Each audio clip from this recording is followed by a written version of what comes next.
Hello everyone, this is Johannes. And this is Cinema. And you are watching Board Gaming Ramblings. And today we are taking a look at Dragon Eclipse. This is a new game, Awakened Realms, sent to us for review, so it is a review copy, just to get that out of the way. And now we're going to talk about it, because that's what we do. This is a story-based campaign game. We are doing a non-spoiler review, so it's not supposed to spoil anything, but we're going to show like the first things that you might see in the tutorial. We're not going to spoil the actual tutorial, but we might show some cards and components from the tutorial. So if you don't want to know anything, as we always say in these campaign game reviews, then don't watch the video. There is not too much to say about the overview. You are playing a campaign. Every scenario is going to have a setup. It's going to have a play part, and in that play part, you're going to do a choose your own adventure style story mode, and that is going to be have combat encounters in it as well. So you're gonna do some stories, set up a combat scenario, do the combat, continue on until the scenario ends. And then you're gonna continue playing more scenarios until you end the campaign. You can also stop before that. It's not like the game is like forcing you with an evil demon to make you play the whole thing. Well, but if you enjoy it, it hasn't happened in our game yet. But if you enjoy the game, you can play it to its conclusion. It's a cooperative game. Yeah. And we see so many of these kind of games, so we're going to try to talk to you about what is different in this one and if we enjoyed it. Before you go into talking about the Choose Your Own Adventure, I'm just going to briefly mention the rulebook, because you never talk about the rules, because you never read the rules. And Awakened Realms are often known in the past for having like obtuse rulebooks, hard to get into. And not only Awakened Realms, but also I feel like every single campaign game we play start with a lot of frustration. Yeah. The first, maybe one or maybe even two scenarios is always like we don't understand what's going on. And we have to check so many rules, we have to do so many things. And that, for the most part, is not a problem here, because it's a very light game. Like the Choose Your Own Adventure style is very simple. It's like very straightforward. You have seen it before if you played any of these kind of games. And as we're going to talk about soon, the combat is also not that complicated or heavy. The only thing, this is a single player and two player game.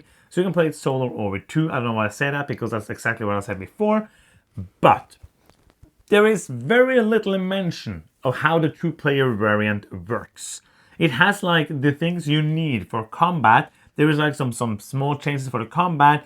And then there's just some tiny little boxes in the rulebook that tells you what happens. And then it's not really explaining what happens in the game.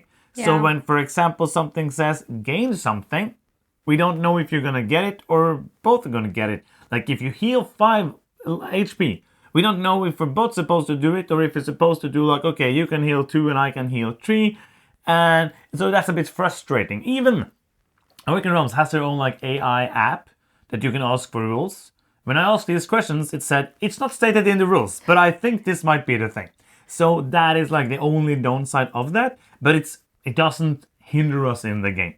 Like we have just decided that this is how we're going to play, and we're playing that way. With that out of the way, let's talk about actual game stuff. You can begin talk about the Choose Your Own Adventure part of it. The Choose Your Own Adventure part of the game is, very much like Choose Your Own Adventure games that I've seen before. Yeah. So it's very straightforward. It has some, choosing of directs. It does. And hence the name. And it's your adventure. It is an adventure. And you choose it? So you choose it.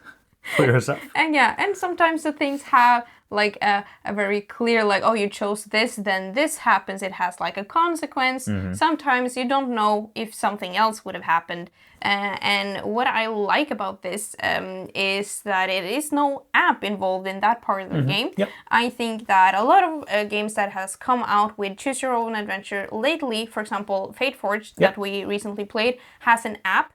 And if there is not an app, it's a very like fiddly way of doing it, but this does it in a very straightforward, nice, easy way without the app, which I really enjoy. And you're not against apps in games? No, not at all. But I found it refreshing to not have it. It's when it's this clean. It's just like I said, it's clean. Yes, it's very clean. And to say that this is a lighter game, like we have many games with like story or it's story passages.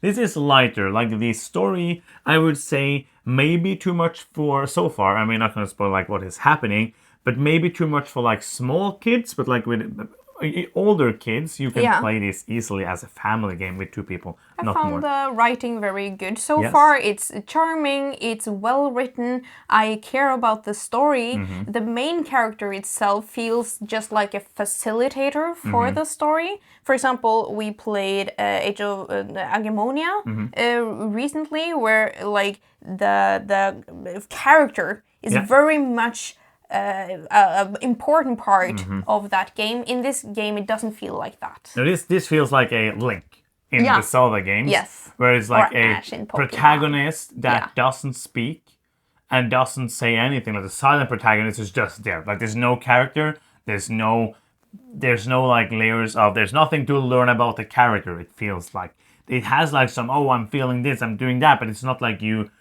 I don't know anything about this character other than like the surface level is how it feels. I will say, so far, the story is fun. Mm-hmm. The story is fun enough for me to be intrigued what's going to happen later. Yes. But it's not I'm not like sitting on the edge of my chair being like, oh, what's going to happen next in Yeah. this game? Mm-hmm. So it's more, I would say the story is good, not amazing. Yes, Do you agree I with agree. that? Yeah. Okay, so let's talk about the combat, because the combat is a big part of the game, and I also would say like it's the most different from other games. It's also very straightforward and very simple. We are not gonna go deeply into, we're not gonna show you a lot of things about the enemies because I wanna not spoil it, but basically every round the enemy is gonna have a card that you see, and that is gonna correspond to a row on the enemy card that tells you what the enemy is gonna do. So now, for example, it's this Wind Racer is the enemy, and by the way, this game you can get with the miniatures, but you can also get just standees. So for many people that would be enough. Like it doesn't change the gameplay. These are cool, but it's not Super like cool. you need them to enjoy the game.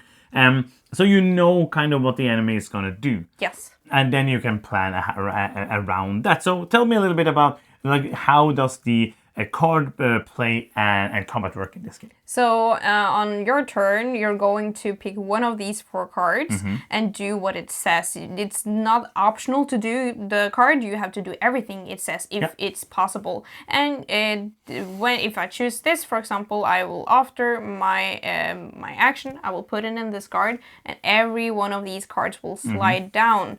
And depending on which slot it is in, you will get more of these, which are called power, and you use them to do special attacks or move extra on your turn or discard cards that are in the way for clogging up your display, things like that. And that is basically the combat. Like it's very simple. You are trying, I feel like so far, many of the enemies are, since you know what they're gonna do. Yeah. They are very powerful.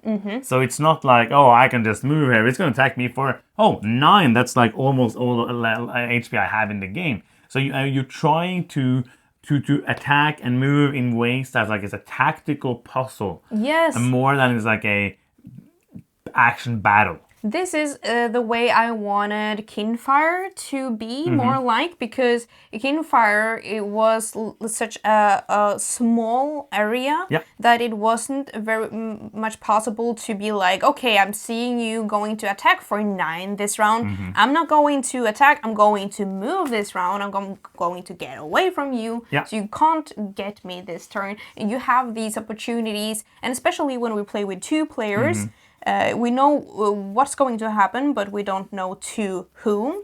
So you can tactically also try to be like, okay, if the enemy attacks you, this will happen. I'm going to set myself up so it's more likely that I'm going to be the target this time, for example. So basically, in a 2-player game, the enemy is going to be stronger, it's going to have more life points, and it's going to have, most of the time, more defense, might have more movement or more attack. And then the last player who attacks the enemy or deals any damage to the enemy is going to have the taunt token. And then you're going to have another deck of these attack cards that is then going to have the word taunt or the word other on it. 3 out of 4 cards in the deck has, there's 4 of each symbol, so 3 of the 4 of each symbol has taunt. So it's a high chance. So if you want somebody to be attacked, you can do more tactical like that. Okay, I have more HP left than you. I will try to like tank this. I will attack them last so that I will get the the taunt token, but you don't know exactly, so it adds a bit more stress to that. I really like this system. It's very simple, but it adds, like, you have options here. And even though a lot of the times you are moving or attacking, or like, okay, here is a rage attack, I feel like depending on my deck, my play style feels very different from time to time. I'll have to say, like, the two-player, just back to that, the two-player game, in the beginning, the first couple of scenarios, it felt like it was way longer because the enemy has more HP and it just takes more time because you are doing more stuff to end the combat. But after a few plays, I didn't feel like that was a problem. So because when we played the prototype, there was only the solo mode, so we just played it and we chose, like, oh, should we do this thing? Yeah, let's do that. We did it solo together. And that works, but I really enjoy having the two decks. And you went into like your deck because in the beginning of each scenario, you're going to choose one mistling that you have each.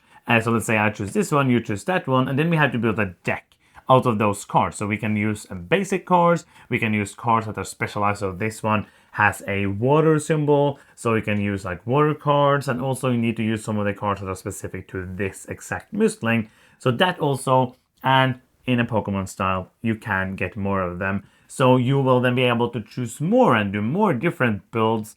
And I've never been, because when I played Magic, I never enjoyed doing the deck building. But here you get, it's very little. You spend maybe like 6 minutes to do the deck building in the beginning, and you get some new cards here and there, and you, oh, this is a great card for my deck, or then you add out to another mistling, oh, this is a cool combo. So you have these small things, and you play that scenario, and then you can change it up. So it gives you that tiny little feeling you also get in like Gloomhaven, Frosthaven, where you play like different characters, and they feel different. Yes. You're doing the same things, but they're feeling like some characters can have like a high defense, trying to build up some power moves. Some are just super in-your-face attack, and they feel very different, the ones that I have played so far. Yeah, and some might focus on being fast and going to rush to the enemy and attacking melee, and some might be like more in the shadows, trying to sneak away and doing a ranged thing. And we haven't explored everything of this yet, but so far